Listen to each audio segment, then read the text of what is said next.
Écoute bien, là. Ben voyons donc. Je répéterai plus, là. Mais voyons donc. 0, scène. On a un petit coussin. Un chroniqueur financier, pas comme les autres. Michel Girard. Signe que les temps commencent à changer. Le nombre de stations-service diminue un peu au Québec entre 2019 et 2022. Et pendant ce temps-là, on retrouve davantage de stations-service qui proposent des bornes de recharge pour les véhicules électriques. Salut, Michel. Oui, bonjour, Alexandre. Oui, cependant, mais j'ai été pas mal déçu de voir qu'il n'y en a pas. Il y en a vraiment pas beaucoup. Tu vois, écoute, il y a 130 essenceries, stations d'essence, là, qui offrent des bornes électriques, mais c'est 130 stations sur 2779. On s'entend-tu qu'il y a de la place pour amélioration? Il y a de la marge, comme on dit, hein? Des fois, parce c'est de la marge que le Québec, de profit. c'est grand. Oui, c'est parce que le Québec est grand, là, quand tu te promènes avec ta voiture électrique, là.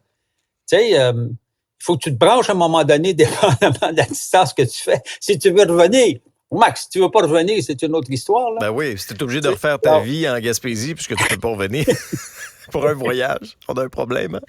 C'est peut-être une très bonne décision. Oui, c'est vrai que c'est beau. Tu sais, ça dépend des relations familiales de chacun.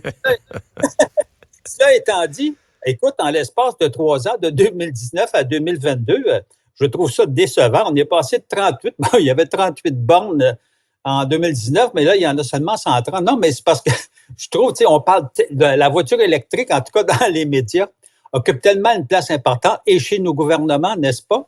Alors, j'espère que de bornes va augmenter d'une façon sensible au fil des prochaines années. Sinon, on va avoir un problème. On ne pourra pas tous aller à McMasterville, comprends-tu, pour se brancher sur Northvolt. Direct sur l'usine. Sans moins câble. Ben là, puis en même temps, changer sa batterie, tant qu'à faire. Ben oui, en même temps. Non, mais c'est ça, j'ai trouvé ça un peu décevant. Cela étant dit, dans ce nouveau portrait des essenceries qu'on appelle, là, des stations d'essence à travers la province, il y en a un peu moins, il y en a 42 de moins. Mais cela étant dit, ce qui m'a frappé, par contre, c'est le volume d'essence qui a quand même baissé d'une façon importante, 8,2 %. Donc, c'est quand même assez majeur.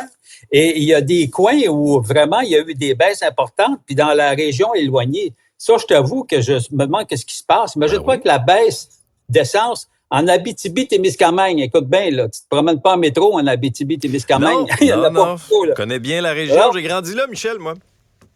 Oui, mais écoute, tu vas être content d'apprendre que 24 % de moins d'essence vendue. Ah ben là, je suis surpris. Par rapport à il y a 3 ans. Écoute, depuis ton départ, as-tu vu comme ça a baissé? Oui, ça a vraiment baissé. Hein? C'est ça qui arrive.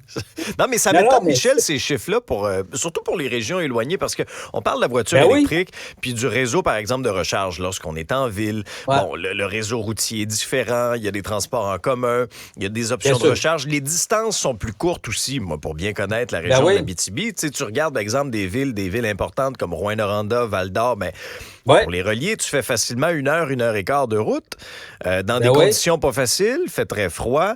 Alors, même moi, là, qui est un électromobiliste, puis qui prêche pour la voiture électrique, en région éloignée, lorsque je dois, par exemple, parcourir des distances Rouyn-Noranda, Montréal, est-ce que je m'aventurerais dans le parc La Vérandrie avec mon véhicule électrique? Je suis encore en réflexion par rapport à ça. Alors, en tout cas, moi, je t'inviterais à vérifier quelle est la distance entre 2 bornes. Ah oui, c'est clair. C'est clair. Mais tu sais, parce que par temps froid, tu perds aussi un pourcentage de batterie. Alors, je suis étonné des chiffres que tu me dis de cette diminution-là. C'est ça. Alors, si tu veux contester, je te donnerai le numéro de la régie de l'énergie. Non, je te crois. Non, mais blague à part, effectivement, écoute, c'est des baisses extrêmement importantes dans les régions. À comparer, tu vois, dans la région de Montréal, mais ça, on ne peut pas être trop surpris. Une baisse de 11,6 % de la consommation d'essence, mais là, tu es dans la région de Montréal et comme tu dis, tu peux prendre le métro, tu peux prendre le Bixi aussi, n'est-ce pas? Oui. Puis c'est mal vu d'avoir une voiture, là. J'essaie de me un peu incognito, là.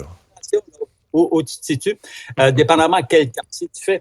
Alors, cela étant dit, donc, ça a été ça m'a vraiment frappé. Maintenant, il faut savoir que dans le portrait, maintenant, écoute, 84% des stations d'essence sont reliées à des dépanneurs. Bon, la bonne nouvelle de ce côté-là, c'est au moins tu peux faire survivre quand même les dépanneurs grâce, entre guillemets, aux stations d'essence et plus tard, dans plusieurs années, aux bornes électriques en souhaitant qu'elles en aient. Alors, donc, ça veut dire qu'on voit bien là, qu'il y a une grosse concentration de ce côté-là. Et ce qu'il faut savoir aussi, c'est que le marché est quand même dominé par des grandes chaînes, comme par exemple ce qu'on appelle vraiment les grandes bannières. Là. Je fais référence entre autres à Couche-Tard.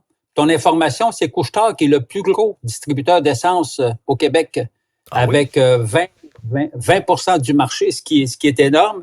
Ensuite de ça, c'est les Pétroles Parkland, Sobeys, avec Shell, Arnois Énergie et Suncor. Ils contrôlent le marché. Ils contrôlaient en 2010 49% du marché. Maintenant, ils en contrôlent plus de 71% du marché. Alors, c'est pour te montrer l'importance des chaînes. La mauvaise nouvelle, c'est que ces chaînes-là sont reliées à un centre de prix. Ah ben. Donc, ça, j'invite M. Fitzgibbon, parce que c'est lui qui a soulevé l'autre fois, qui a demandé à la régie de faire une enquête, n'est-ce pas, sur une collusion potentielle peut-être de prix, parce que les prix avaient fortement monté dans la capitale du Québec, dans la région du Québec. Mais c'est vrai que c'est cher. Moi, je veux dire, je suis à Québec à chaque fin de semaine pour tourner Salut Bonjour week-end. Et à l'époque, où j'avais un véhicule à essence, en plus, il fallait que je mette du suprême dans mon VUS. Alors, vous imaginez, ça coûtait une fortune.